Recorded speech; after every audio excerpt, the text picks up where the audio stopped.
Alumni Council, and a couple members of the home office, Kate Ashley and Kate Lilly. And so let's get started. We got a beautiful PowerPoint presentation to do some introductions to your SAS family. And then we're going to open it up for some Q&A. So here we go. All right. Here's the Young Alumni Council panel. Then there is no way to explain the last 4 months of our lives. Sailing across the 7 seas and visiting 11 different countries on one life-changing ship that's left its mark on each and every one of us. There's nothing quite like the first time we stepped on the ship. Saying goodbye to our friends, our loved ones, our school, our lives, in hopes that something great was waiting for us ahead. From first meeting the stranger down the hall, to calling that person one of our best friends. Or from you seeing that cute girl in global studies, to calling her your seabae on the way to Four Seasons. Or from you having breakfast with our professors, to doing homework to the sound of the ocean waves. And where do we begin with the places our eyes have seen? Well, you can check out the rest of it online on YouTube, but y'all don't even know. Y'all don't even know yet. All right. In about 4 months, you guys will understand. So the Young Alumni Council is hosting this right now. Our council is comprised of alumni who sailed within the last 10 years. I sailed in spring of 2014, and I think everyone else who's joining us sailed in between 16 and 2019.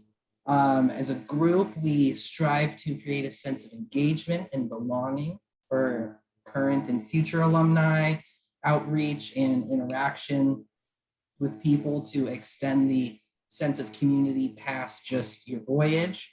And although you have yet to set sail, we are excited to welcome you into the future SAS community. And here we go. So introductions for all of us, starting out. My name is Patrick Fennell. Once again, I sailed in spring of 2014. I currently reside in Los Angeles. I'm from San Diego, California. I attended San Diego State University before semester at sea. And then after semester at sea, I immediately transferred to Sonoma State University in Northern California. Got my bachelor's in history with a film and econ minor, and currently living in Los Angeles, working on film.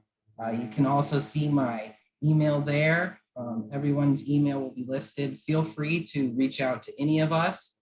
And at the end, there will be a slide with everyone's email. And I believe we will be sharing this whole PowerPoint presentation at the end. All right, Javon. Hey guys, I'm currently the co-chair for Young Alumni Council, currently for 2021 to 2022.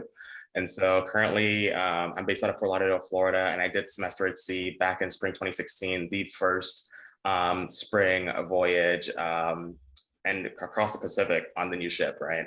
I graduated from Florida International University in Babson College, and I'm currently the founder and CEO of College International, where we help companies launch on e-commerce. And again, you guys can reach out to me anytime you want, get questions, comments, concerns about the trip.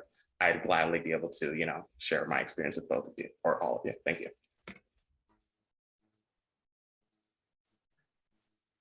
All right, moving on. Hi, everyone. My name is Gleb. I'm also serving with Javon as co-chair of the Young Alumni Council. I sailed in the fall 2018 voyage, and I'm originally from Spokane, Washington, and I went to Embry-Riddle Aeronautical University. Since graduating, I've been working for United Airlines in Chicago, Illinois. And if you have any questions, post this, feel free to send me an email about SAS or anything else related to it. Yeah, thanks. Hey everyone, my name is Madeline Rensher and I am the past YAC co-chair. So I was the co-chair for the previous 2 years, part of our leadership team. Out of this group, I am the one who sailed the most long ago. So I'm one of the oldest or the eldest on the council. I've got a couple more years before I roll off, but I sailed in summer 2014. I also sailed on our homecoming voyage in 2016. Born and raised in Salt Lake City, Utah. Completed my undergraduate degrees at the University of Utah and completed my master's at Royal Holloway, University of London in England. I am an academic advising coordinator at the University of Utah, and I also am a college instructor. So love working within higher education. Same as everybody else, you can see my email there. Would love to connect and talk afterwards, anything relating to SAS. Thanks. Hi everyone, my name is Nick Hayden. I sailed pretty recently, one of the more recent sailing members on the council in spring of 2019. I'm from St. Louis, Missouri, and graduated with a Bachelor of Science degree in Information Management this past May. I currently work at Apple as an operations specialist, and again, as everybody else said previously, it's exciting to have you here, and if you have any questions, you're more than welcome to reach out at any time. Hey everybody, I'm Megan. I sailed on spring 2018. I am from Carlsbad, California, but I now live in downtown San Diego. I got a finance degree at Cal Poly, and I'm currently in insurance, and I specialize in workers' compensation. And if you have any questions, please email me. I love any excuse to talk about semester at sea.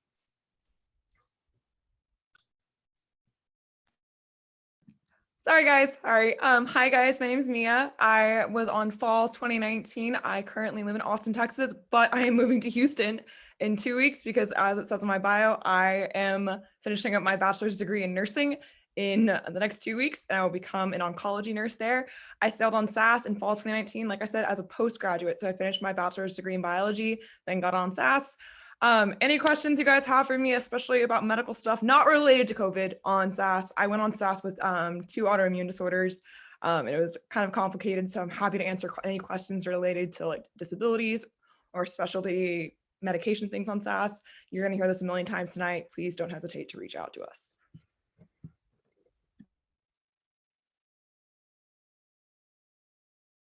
Sorry, I couldn't find my mouse. I'm Catherine Rubinetti. I just got married. Still getting used to the new name. I sailed on spring 2017, and I currently live in Alexandria, Virginia, just outside DC. I graduated from Monmouth University in New Jersey with a degree in international relations. And currently I am a program associate at Canabora Group just outside DC. And I work on a couple of USAID projects, and a couple of them were based in countries that we went to on SAS, so that was really fun. And like everyone else said, please feel free to reach out to me with any questions you have. I will talk about SAS all day long. Hi everyone, my name is Molly Parrish, and I sailed with Kat on spring 2017, the best voyage ever. I live in Washington, D.C. right now. When I went on SAS, I was a student at the University of Iowa. I loved one of my professors so much that I joined on SAS, that I joined her graduate program here in DC at Johns Hopkins SAIS, and I work for her as well a couple days a week at the Pentagon. And like everybody said, I could talk about SAS all day long, so feel free to reach out and ask any questions.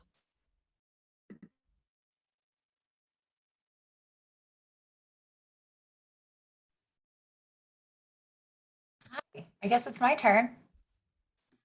I'm Kate Ashley. I'm the Director of Alumni and Parent Engagement. I work in the home office in Fort Collins, Colorado. And I have the pleasure of working with our Alumni Association and all of these wonderful council members.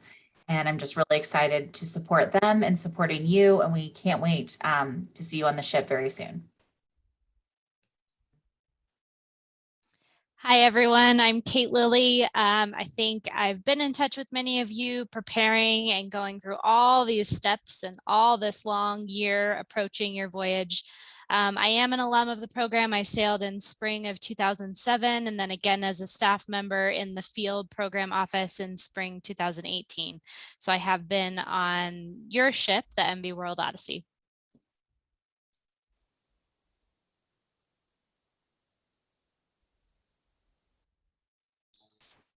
All right, so we're gonna head into the Q&A section here in a moment.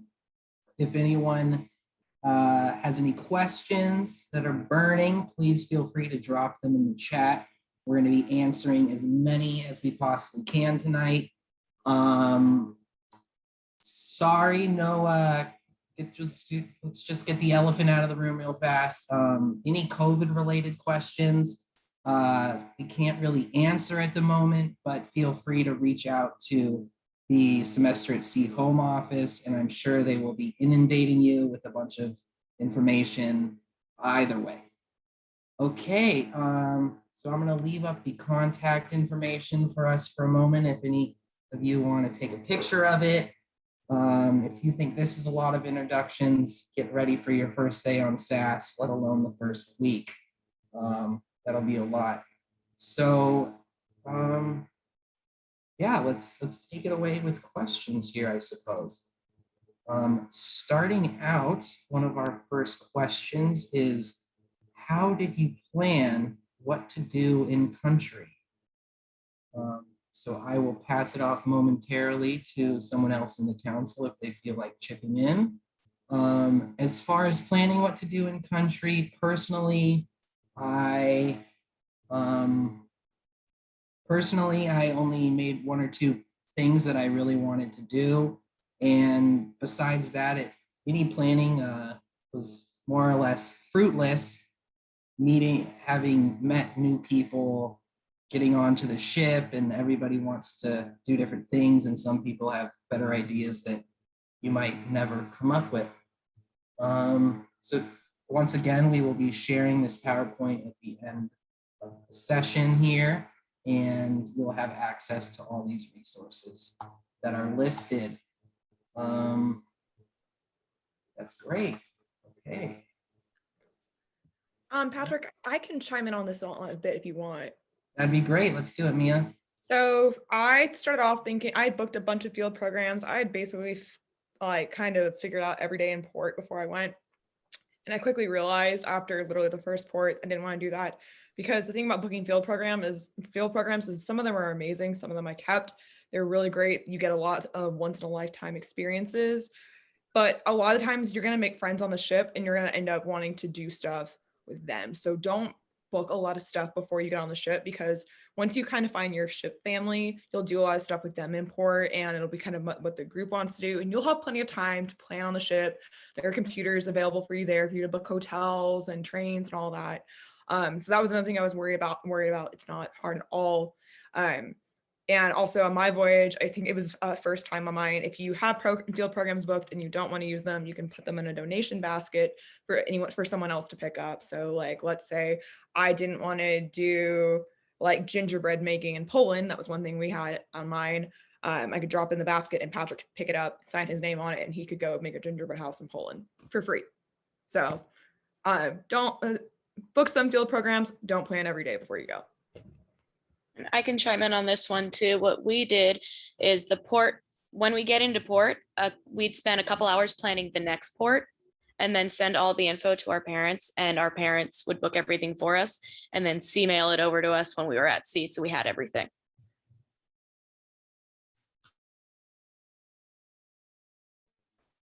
I guess I'll add lastly, as far as the field programs go, I had booked one field program before leaving, and unfortunately not enough people signed up, so that one was canceled. But that was in Ghana, that field program, and I had an exceptional time despite the circumstances in that situation. But it's a very rare occurrence. And lastly, if you feel like you're missing out by not signing up for field programs, every class does have one field program, sort of field trip day that's required for the class. And I found those to be all exceptional, to the point that I was envying people that were in other classes that got to do those trips that weren't available to me. All right, so one of the first questions we got dropped in the chat is, are there any recommended hotels to stay in Naples, Italy prior to departure? And I'm gonna pass this one off to Kate. Yeah, I'm going to drop in the chat our travel resources page. It gives some hotels that are within walking distance of the port, but you do not have to stay at those hotels. You can really stay anywhere in Naples. We just want you to be to the ship or be to Naples at least on January 4th or January 3rd. So you have a little bit of a buffer time if there's any travel delays or luggage delays. But we have tried to identify a couple hotels within walking distance. You're going to see the ship from the city. It's going to be very easy to take a taxi the morning of and get to the ship. I don't know if anyone can chime in. I know that was an anxiety of mine before getting to the ship. How are we going to find it? And it ends up being pretty easy. The ship ends up being pretty much a beacon in a lot of the different ports that you're going to be at. I'm just going to chime in real quick. I was just recently in Naples a month ago, and public transportation is not the best. So just make sure you have a plan when you're there. I'm going to say one thing on that. Some of us are going on the homecoming voyage, which immediately precedes you guys' voyage. I put this in the chat, at the cruise terminal in which you can stay. Very reasonable prices. You literally walk and the ship is right there. Great stuff. Great stuff. So our next question that we got, did you all prefer to stay in the port city or leave to a different city? And I'm going to pass this one off to Javon. So I think for most people, like, as great as some of these port cities are, you're really open up to a whole country, right? And so I would say in many of the cases, I ventured out and often I didn't really plan it. So kind of like how Mia said, like, I think for me, at least, I discovered how much I love travel from the first country. So I kind of went in thinking I was going to go a sort of structured way. And then I just kind of went all over the place. And so for me, like, I loved kind of going in, hearing about from a local, like, what's over there, what's a cool thing to check out, kind of really kind of going out of the box and just discovering things even far outside. And so I would say personally, staying inside the main city, yes, for the benefit of it, it does save money. And maybe it's probably more safe, but I think, you can find really amazing, really kind of off the beaten path adventures. I would say the only thing is be safe. If you can just like go to another city, check out other places, totally go for it. I mean, it's your oyster. You're there for a couple of days. Like, what's the point of getting to a place that's, halfway around the world if you're not going to kind of take the leap of just, flushing it out and doing anything you can. That's my take on it, at least. Beautiful. Just to add on to Javon, there were a handful of ports where I personally chose to stay in the city, and excuse me, Yangon, Burma / Myanmar was one of those cities, and being there for 4 or 5 days, there was endless things to do in the one city. So don't be worried either way. So moving on, next up, one of the questions from our question bank that we got this last week. What is the best way to handle phone plans while traveling? I am going to pass this one to Gleb. Thanks, Patrick.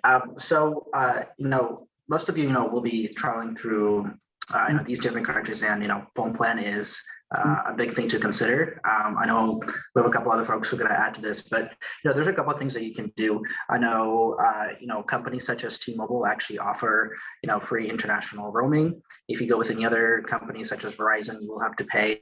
I believe it's like $10 a day. So it's really about finding the best plan that you currently have here in the U.S. Another option that I know a few of my friends did, and I did it as well, is you can essentially get a SIM card in every country that you go to, and that can be actually a lot cheaper than having like a plan or having to keep up with whatever plan that you have. So SIM cards or having a plan like T-Mobile. So just research what kind of international options that your plan has. I know some folks actually had a plan, but the plan was deactivated unless they had an emergency, right? So that's another thing to consider. Maybe you don't want to have a phone in case one of your friends that you're traveling with does. So I'd say those are the two big ones. I know Madeline had something the way she did as well, in case you want to share, Madeline. Yeah, so I didn't have a phone plan. That was the goal. That was the intent. It didn't end up looking like it was going to be really necessary for me. Again, knowing that I had, of course, the physical phone. If I needed to make an emergency call, I of course could.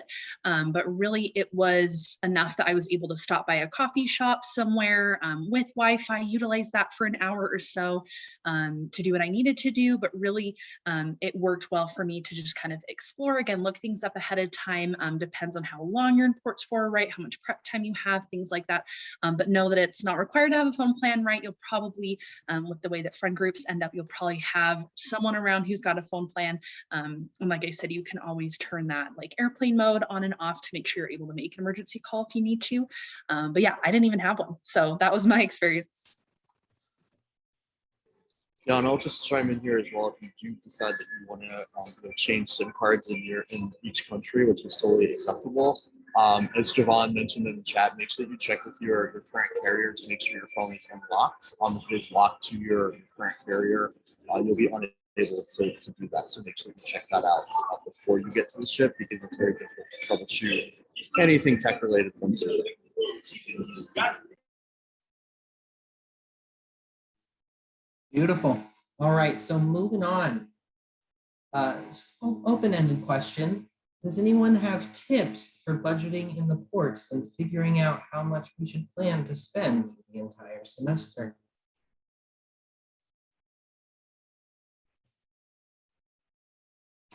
All right, go ahead, Glenn. Okay, I can start. I think that question depends on kind of first of what your budget is, and second of what you plan to do. If you're planning to stick to field programs, mostly import, you don't really need to budget much for like lodging and whatnot. It's mostly, food and whatnot. But if you are, for example, looking to like on the other end of it, right, like strictly traveling on your own without any field programs, you are essentially going to be obviously spending a lot of money on Airbnbs, hotels, food, transportation, etc. So those are the things to consider. I budgeted about $200 to $500 a port. Again, everybody's budget is different. It all depends what you do. But when you budget, something I would recommend is to kind of stick to your budget in each country, because for us, we in our voyage, we started in Spain and we had traveled, and we pretty much I kind of went over budget in every port, and then we got to Japan, and then we're really kind of buying like the cheapest things that we could to be able to make the budget. So that's something I would encourage you, create a budget, about $200 to $500 per port. And then kind of stick to it. And again, also each port might be different. Some ports are a lot more expensive than the other. I know y'all are not going to Japan, but for example, Japan was a lot more expensive than, for example, South Africa or Ghana. And so just really kind of research each country and kind of budget appropriately. But definitely budget, because if you're not, you're definitely going to be in the last port like, oh man, I'm out of money. What am I going to do? So. I'll add on to Gleb's point and say, yeah, it definitely depends on the countries that you're in. For example, I was in Norway on my voyage. Norway, just the price conversion to the US dollar, very, very expensive country. I had one souvenir I knew I really wanted to get. It was a classic Norwegian sweater. Made sure I got that. That was my one souvenir for the whole port. And I did like an overnight field program too. So like Gleb said, that built that cost in. My whole voyage, I believe, I want to say I only did outside of the field programs or those organized groups. I think I only did one night not on the ship that I did independently. Again, very cost effective to stay on the ship, as well as that's what you're going to really want to go back to once SAS is over. Once you come back home, it'll be those nights, those times on the ship. So yeah, just take all those opportunities you have because that's where that community is built. So a lot of ways to kind of cut costs there, seeing if you can either eat or stay on the ship, depending on what your day looks like. And quickly to add, this question is about ports, but also something that I would encourage you to consider, which I didn't really mention why I didn't consider when I was going on semester at sea, is also the money you might be spending on the ship. For example, things like, these are things that are billed to your account, but things like laundry, things such as, let's say, the cafeterias are free, but let's say you want to get like a burger or something on like on the pool deck, right? That will cost you a little bit more. Or let's say if you want to do a fancy dinner, those are they're not like mandatory. They'll cost you extra in case you want to celebrate a birthday. So definitely budget some money for the ship as well, for some of the activities that you're going to be doing. Also, the semester, the ship also has a bookstore, or I guess a shop. And so all the times, if you need to buy anything like last minute or anything, you can do that on the ship. So definitely plan, some budget for on ship expenses as well. And also, as you're traveling, make sure you definitely have backup credit cards. Make sure you have some cash. Just be prepared just in case anything happens. Just definitely make sure you have different backup plans. Either a primary credit card, and then definitely have some backup options as well as you're traveling. Yeah. Anybody else from YAC that wants to jump in? All right. I guess we'll just keep rocking and rolling. So I'm going to mash these next two questions kind of together. What's her name? Rachel Hernandez in the chat says, I'm bringing a mini tent since some of the islands, Crete and Malta, have $5 a night camping. Do you know anyone that did that? And furthermore, we're going to combine that with where should we stay in ports between hotels, hostels, and Airbnb? It really comes down to your budget and what you want to spend. As we sort of just touched on, you can still go back to the ship every night if that's what you like to do. I know there's meals still provided on the ship, even when the ship is docked. So feel free to take advantage of that if money's getting a little bit tight. But it really comes down to where you stay really comes down to your budget and how far from the ship you want to go and what you want to do exactly. I would say personally, like I still remember like one of the best experiences I had was in Vietnam, where I think about 15 of us got together and we got an Airbnb mansion. Like I think you guys can reasonably like put together your money, and I think even have amazing experiences, because a lot of these countries sometimes, well, I'm not sure as much in Europe, but maybe they'll be able to have like very high quality places that you can all pull together your money and then be able to stay and have a good time, even when you're in port, right? Because I think if you are, as Patrick was alluding to, not staying on the ship, you can, as you find travel buddies, you can probably put together, maybe have it where maybe not every port, you can find a place where maybe you guys can have a, special experience. And so that could be a way to kind of, have a great moment. Maybe you have a place you can save it for, maybe when you find a group together, you guys can go and have that experience you want. So, yeah. And some hostels have like themes and can be really fun to stay in. Like one hostel I went to in Scotland, which was after SAS embarked, but I was still staying in Europe. It was an old church that was renovated to look kind of like a town. And each room was just like these walls they built, and it was all painted on the outside to look like a town. And it was really cool. So just do some research, and because you'll probably find some really cool places that are really cheap too. I'm going to add one thing onto that. Budgeting is awesome, and I definitely did it throughout SAS, but also treat yourself a little once in a while. Like Madeline said, if there's something you really want, save up for it. Like in Costa Rica, I budgeted a lot in the ports before, and my friend and I, we did a spa day at a volcanic hot springs in Costa Rica, and the hotel was like 150 a night each of us, and it had 27 pools and waterfall massages. It was amazing, and it was a really good treat yourself. Forgive my cat. It was a really, really fun treat yourself. So yeah, definitely remember to do that, because you kind of are on vacation, so do that too. I've got one unconventional place that you can stay that my friends did a lot to save money. We took a lot of overnight buses. We would just book our bus at night and we would sleep in the buses. I know they didn't serve meals, so we would stop by the snack bar and buy like cans of Pringles, and we would each eat like an entire can of Pringles for our dinner. But we saved a lot of money and got to travel quite a few places by sleeping on buses overnight instead of staying on the ship or like in a hotel, and it saved us quite a bit of money, and it was fun. It was really fun. Something to add, I guess, from my experience is I think a lot of the answers in these type of questions, like it depends. Something that my friends and I did throughout the voyage is we mostly stayed at Airbnbs, right? But they also have to gauge what country you're in, right? For example, when we were in Spain, we rented out Airbnbs. Actually, in Germany, when we first ported, that was our first, I guess, where we embarked the ship. We actually, a group of us rented a huge mansion And I can't remember how many, there's at least 50 people there. And it was, such a great time to be able to get everybody together, be able to kind of socialize before. I know with COVID, that's probably not the best idea, but it was, for us, it was a really great idea to kind of meet a lot of, new folks before we got on the ship. And actually, half the people I met in that mansion were, they were my friends throughout the voyage, and we're still in contact to this day. So, right. So other times, the first people you meet in these, stays, they're going to become, your good friends. But another thing to recommend is, I think, again, look at the country. If you're in Europe, mostly, I think Airbnbs are great, because if you kind of try to get a hotel, they're going to be really expensive, right? Unless you do hostels.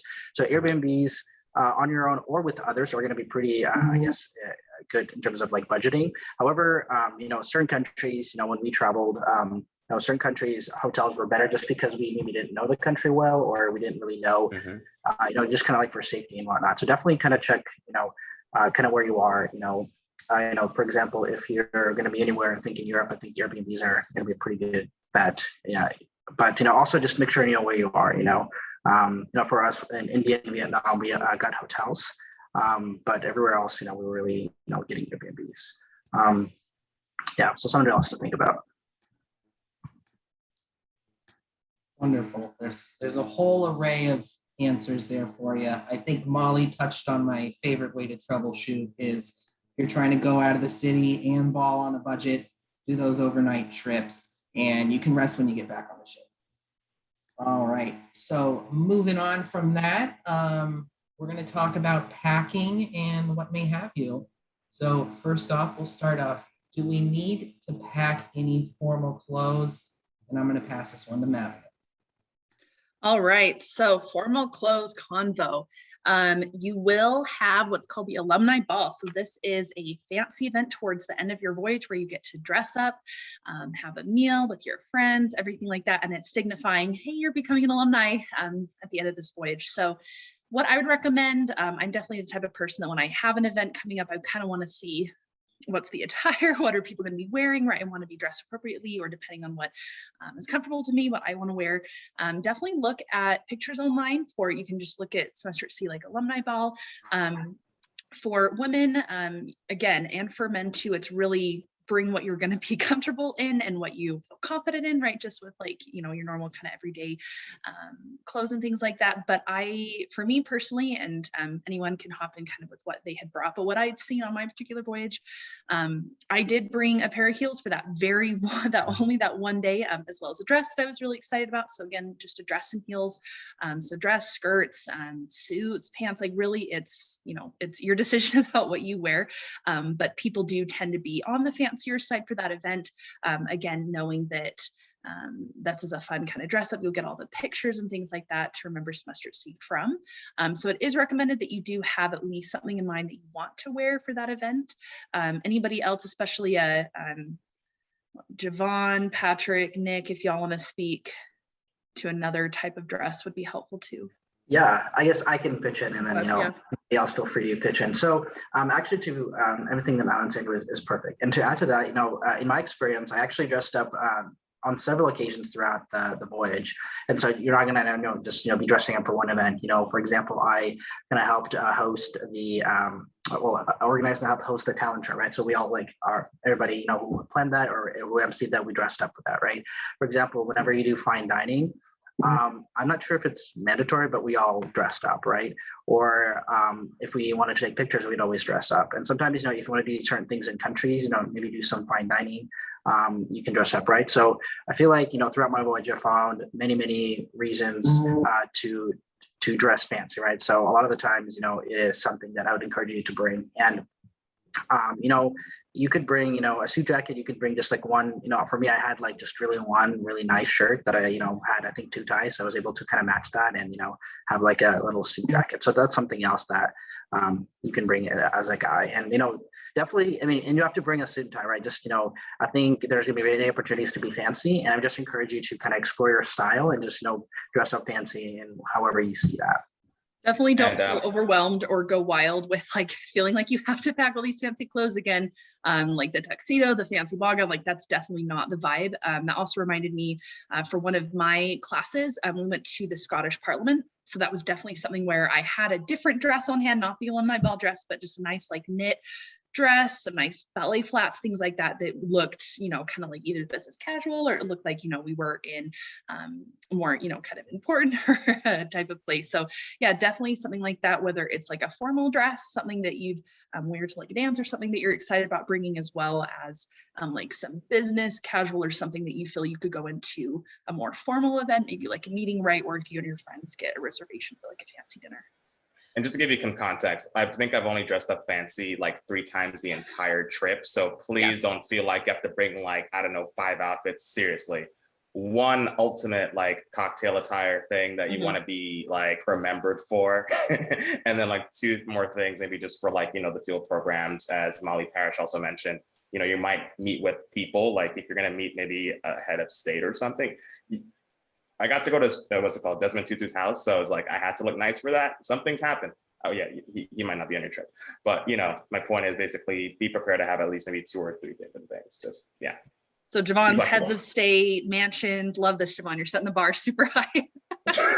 Sorry. I want to say one thing on this. You guys also import. A lot of my friends decided to buy their like alumni ball stuff in port.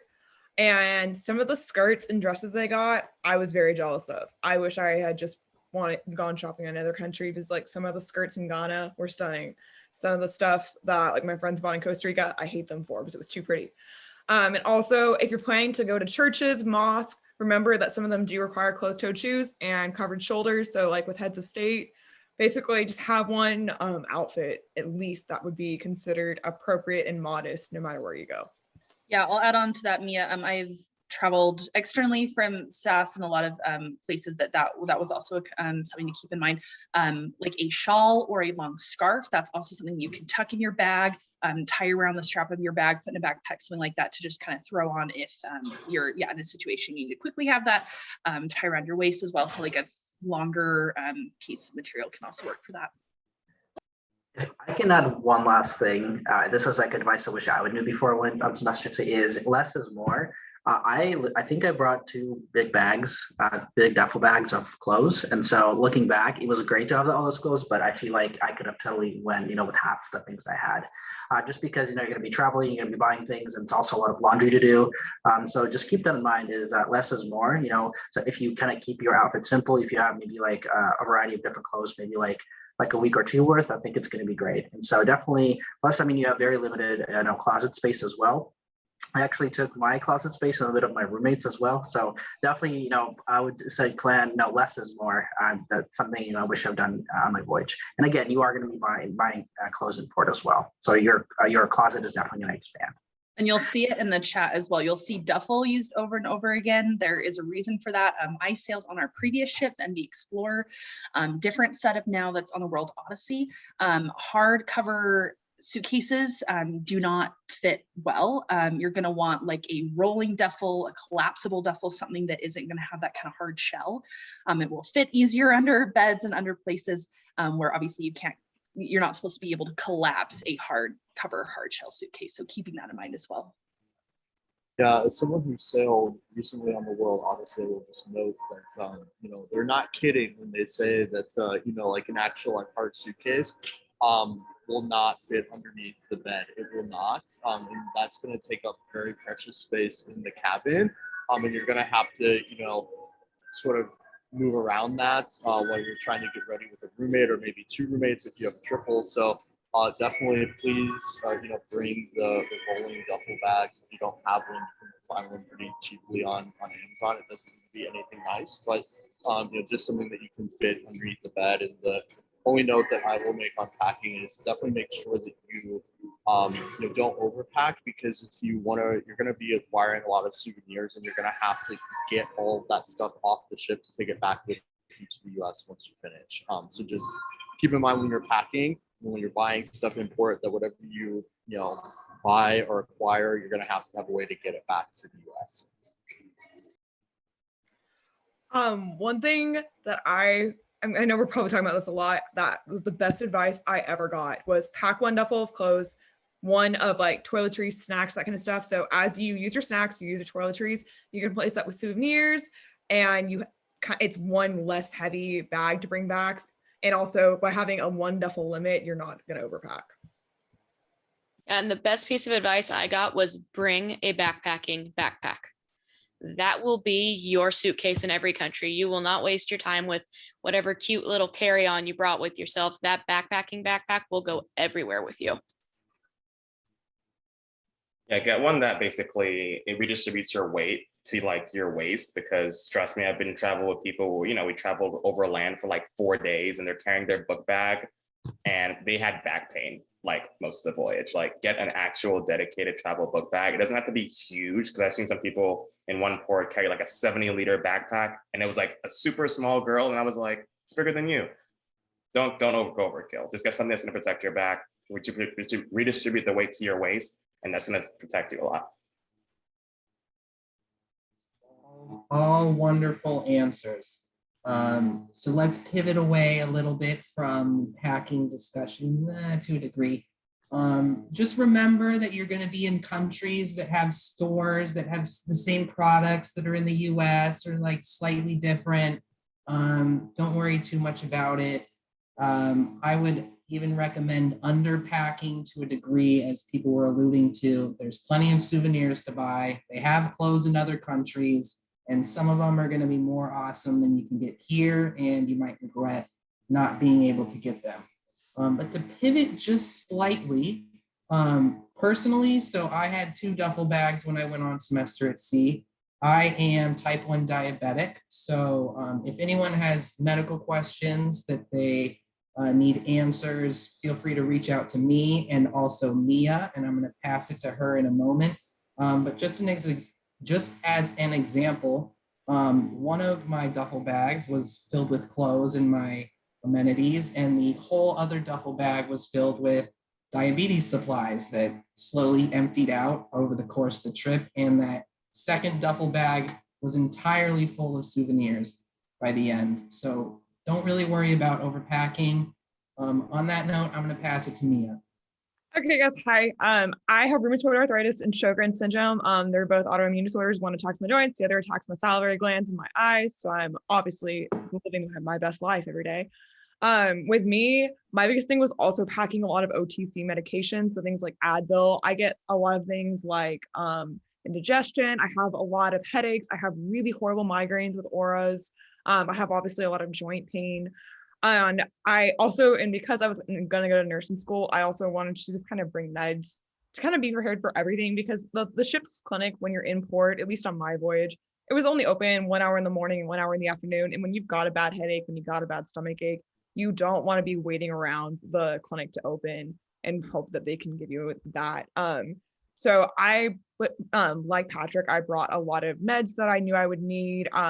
Also for I have to do an injectable medication every week, and obviously going through customs with a one-way ticket in 4 months of complex medical supplies is a little sketchy. So I got letters from my doctor saying, here's the written prescription for it, here's the purpose of it, here's why she has 4 months, and SAS gave us a letter saying here's why they have a one-way ticket. So that I had all that ready for any questions at customs. We were boarded in Amsterdam, and the Dutch customs officer literally did not say a word to me. He looked at me, looked at my passport and stamped it and motioned me on. I did not get a word out of him. It just depends. I would definitely recommend, if you have a special medication or anything, don't worry about it. If you have like needles or anything you have to inject with, the medical staff will give you sharps containers for that. So don't worry about that. And they are very helpful and receptive to helping people with chronic medical conditions. And they also take good care of you if you just get sick. Like our first day in China, I got the flu. So I was immediately quarantined in the ship hospital for the first 2 days in China, which sucked. But we fortunately had 6 days. And the first 2 days I only had plans for our port city. So they gave me Tamiflu. They brought all of my meals to me. They brought me stuff from my cabin that I needed. And then by the 3rd day, I was ready to go and travel to Beijing. So they do take really good care of you if you do get sick on the ship. Wonderful. Yeah, I think lastly, there's a ship doctor, there are ship nurses, there's a clinic. There are also resident advisors for each floor and each sea, as you will all come to learn. Feel free to reach out to any of those staff and faculty. I know they were helpful to me, and I know they were very helpful to others. And if it's not the right person you ask right away, they can direct you to the correct person for any inquiries. We're headed into our last 10 minutes. So we're going to get as many questions answered as we possibly can here. From the chat, I'm going to combine two questions again. As far as communication with parents and loved one goes, how is the Wi-Fi regulated or restricted on the ship? And therein, how do you best juggle the different time zones? So being that I was on the MV Explorer in 2014, 7 darn years ago, I'm going to pass this one to Nick Hayden, who can probably speak on it pretty well, and maybe either of the Kates from the home office. Take it away. Yes. So you will have a semester at sea email account that you have access to pretty much at all times. And I say pretty much because there will be parts of the ocean where the ship will not get internet reception. So, you know, it will be up most of the time. That is the primary way that I recommend that you communicate with your parents when you're on the ship.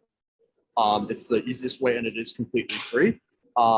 For other, you know, internet-related activities, you'll be given an allotment of internet that is given to all Voyagers. I'm not sure what the current amount is.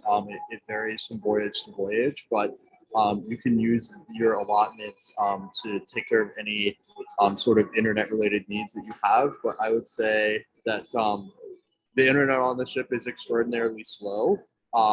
It is like basically dial-up speed on the ship at all times. So you know, any expectation that you have of like YouTube or FaceTime or Instagram or anything like that, you should not expect to be able to access those things at all.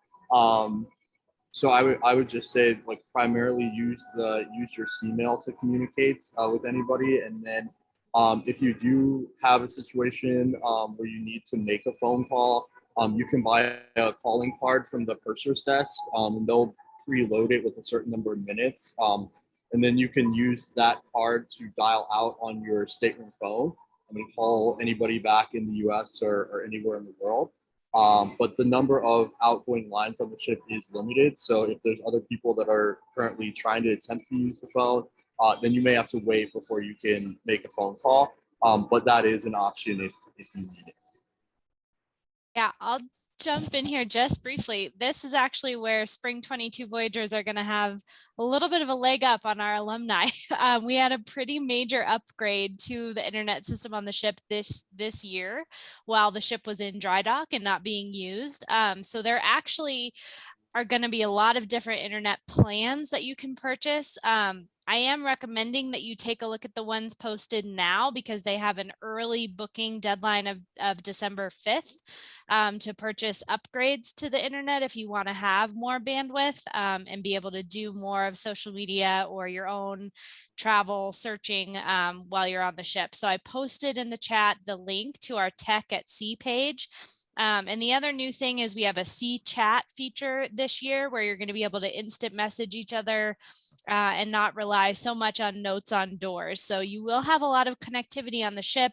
The standard internet package is enough to do your schoolwork and be pretty disconnected. If you want to upgrade, go ahead and do that before you get on the voyage because the prices go up when we're sailing. Internet is, I think, only more expensive in Antarctica than it is at sea. So that's why the more we know about your proposed usage for internet beforehand, we're going to be able to buy the correct amount and bandwidth before you get on. Great answer. Great answer. That's pretty much perfect. Congrats to all of you in Spring 22. Enjoy your internet. I didn't find it necessary. I think most of us didn't find it necessary. You can email everyone and talk to people when you get to port. So the last question, one of the last questions, and then we'll, or two last questions, second to last question. Someone asked, how long does it take to get on and off the ship? as well as ship time and maybe getting up earlier, staying up late to watch the ship leave the port. Watching the ship leave the to and from the port is a exceptional experience, and I found every single port there was multitudes of people standing on deck watching the sunset, watching the city pass by. I can particularly remember personally Hong Kong, the city lights of Hong Kong, and then in stark contrast, the backwater is not the right word, of the rice paddies of Ho Chi Minh City. All right, last but not least, question for all our panelists. What was one thing you wish you knew prior to going to SAS? I'll start out real quick. Not knowing anyone and the friendships that I built was the most surprising thing and something I wish I had heard more about. I had never met my roommate before stepping on the ship. I didn't know a single person stepping on the ship. And my roommates, although we didn't hang out all the time, I have said to him, if I had to live in a single room with another man again, it would be that guy. And even despite all the other college roommates I've had, I think you'll find that just the people who go on semester at sea have such a wonderful open-mindedness, like-mindedness. Don't worry about making friends or what may have you. With that, I'm going to pass it to Gleb. Perfect. Thanks, Patrick. Before I share mine, just really quick, for those of you students who are on this Zoom, we are going to have a Wondered at Me. Essentially, it's post the Zoom in case you want to ask more questions of us. You can definitely stick around for like an informal, and you can ask more questions directly to us. Or so just keep that in mind. That just because if you have questions that are not answered, we can we'll stick around a special platform. But one thing I wish I would have known, and maybe in hindsight, maybe this is something I'm glad I didn't know, is how spontaneous all of the things are going to be. One of the biggest F words that we use on the ship is flexibility, right? And you'll hear that word get used quite a bit. Being flexible, right? Whether the ports change or whether how you're going to meet your friends, what you're going to do on the ship, or what you're going to even in country, right? So I think being open-minded and flexible. When I went on semester at sea, I actually did not plan most of my countries, right? I was like, we'll see what happens, right? And I met friends, and we actually planned all of our countries on the ship, right? So the people that I had no idea who they were before semester at sea, these are the people I met on semester at sea, and we essentially went to every port together, and that was like planned, days before. Don't recommend planning days before, but that's what we did, right? So there's gonna be a lot of spontaneously, right? So definitely, if you are planning some trips now, definitely leave some room for you to be able to spontaneous, or just make a last minute decision to be able to go and do things important with your friends. So I guess in a way I wish I knew, but I'm also glad that I didn't know, because being spontaneous is, I think, one of the beautiful things about semester at sea.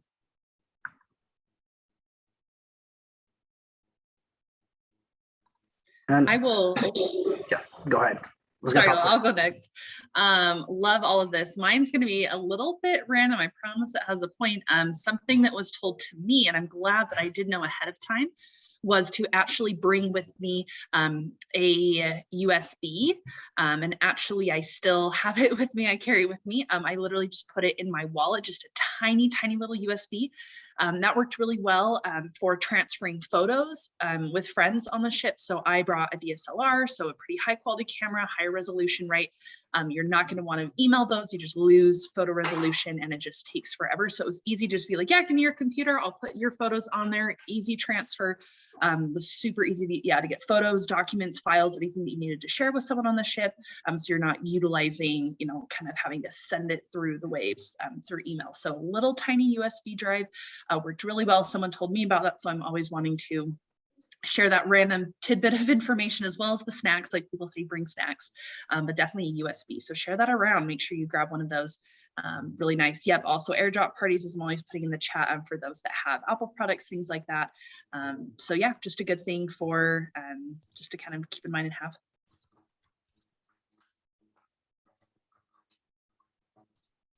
I could jump in on this one. This is something that I did a lot of, but I still, looking back at it, I wish I did even more, was just connecting with locals. I found that the most enriching experience that I had on the ship was, like talking and having a fluid conversation with, a taxi driver or just people that I meet on the street. Because sometimes it's just, you learn about a country, in books or in class. When you actually get there are so many cool things that you can learn. And people, believe it or not, they're very interested to get to know you, right? You're a foreigner, maybe you're someone they've never seen before. And just sharing your experiences, I found that those are like literally the best moments. I still have contact with actually several people that I met on SAS all the way back in 2016, like 5 years ago. And it's still cool to even think back, these are the people that, I met in this port who just maybe showed me something, or we just had a great experience. And, like those are, feel like it became like lifelong friends, So it's not just people on the ship, but people you can also meet in port as well. But I think, don't forget that those are people that are part of your journey too.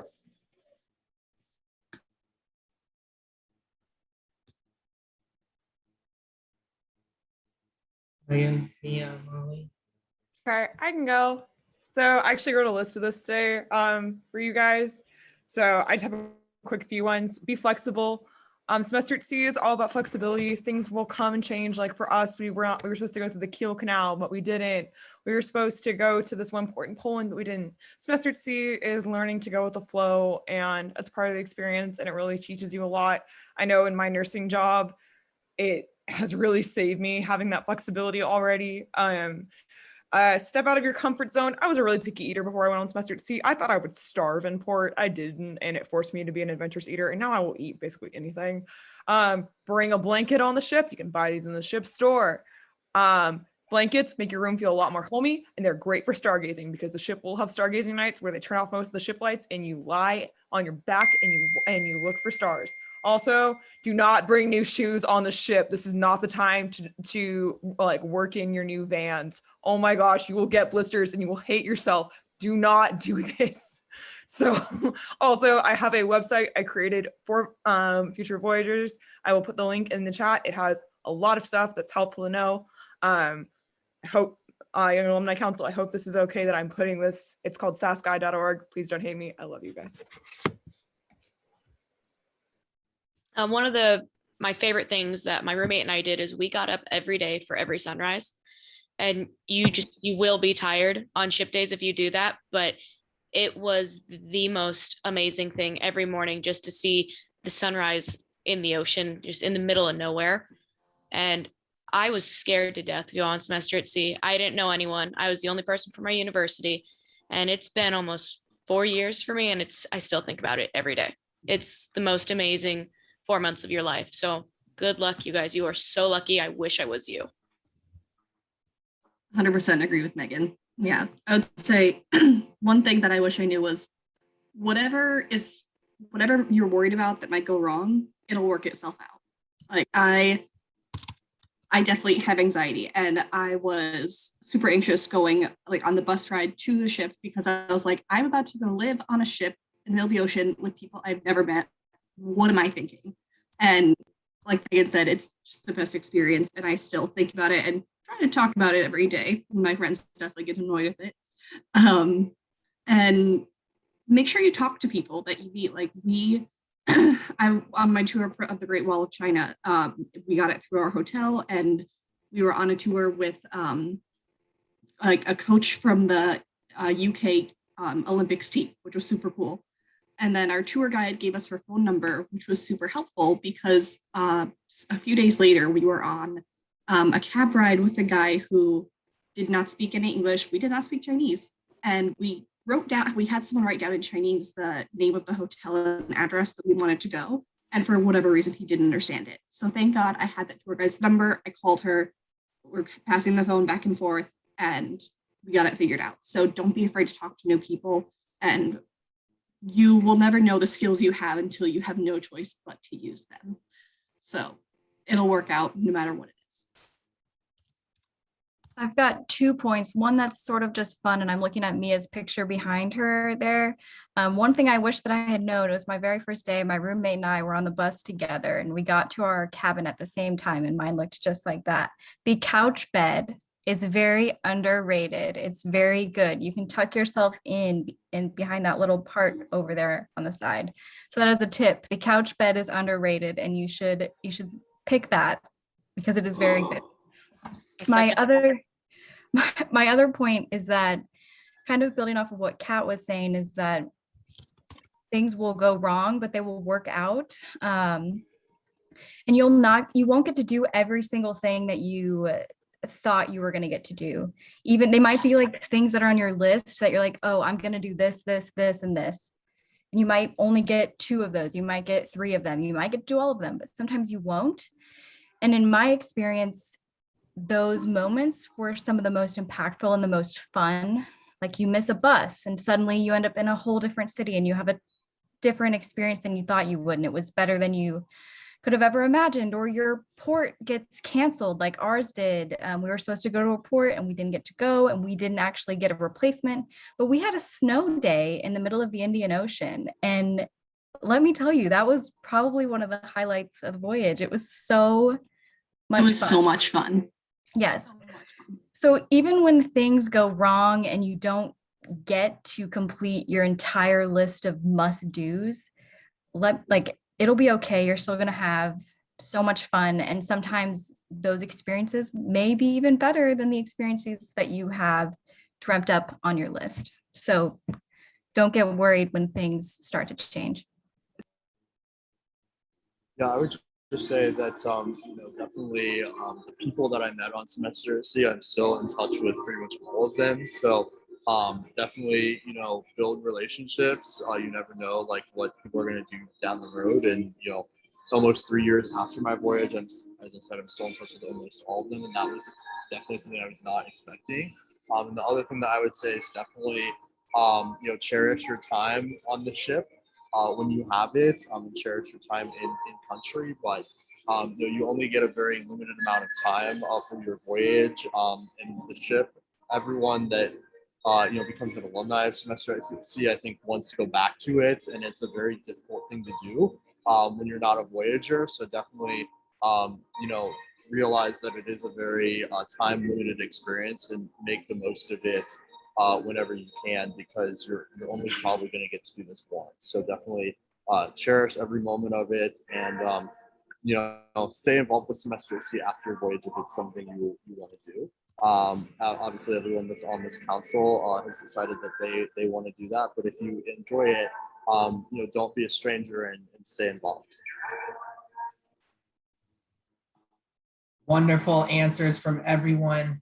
We are 7 minutes over. Thank you all for bearing with us and sticking in there. We all wish you the best time sailing. Once again, thanks for joining us. Best of luck. If you all have any questions, we'll be sending out some resources along with our contact information. Yeah, so that's it for this evening. Go get your visas lined up and go get your bags packed. Don't forget, by the way, there is a networking session that'll be happening on WonderMe. I will post the link again here. I just disabled the password. If it didn't work, the password is SASYAC, literally SASYAC, all caps.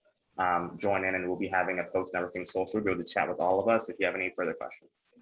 Perfect. And another thing to note, both Kate's actually, I believe, are going to be joining us. Is that correct? Correct me if I'm wrong. But if you have maybe specific questions to the voyage that we as alumni council can't answer, they're able to answer. But this is also an opportunity. You can break out into a smaller group. So it's an opportunity for you to ask, specific questions of us or about our experience. Maybe it's smaller. Maybe you're more courageous to ask those questions in a smaller setting. So definitely encourage you to attend, but you don't have to.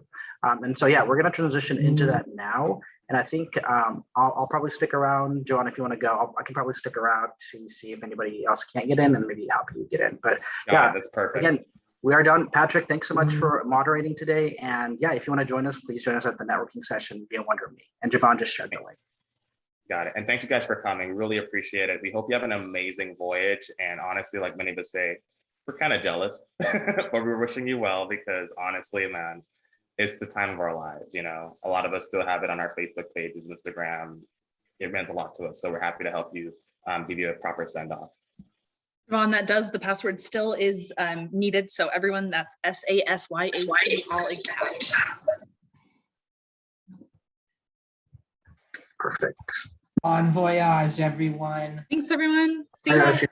You guys are so lucky. Thank you, We're everyone. so jealous. With you. Safe travels and bon voyage, guys. Peace. Have a good one, guys. Going well. Have an amazing time.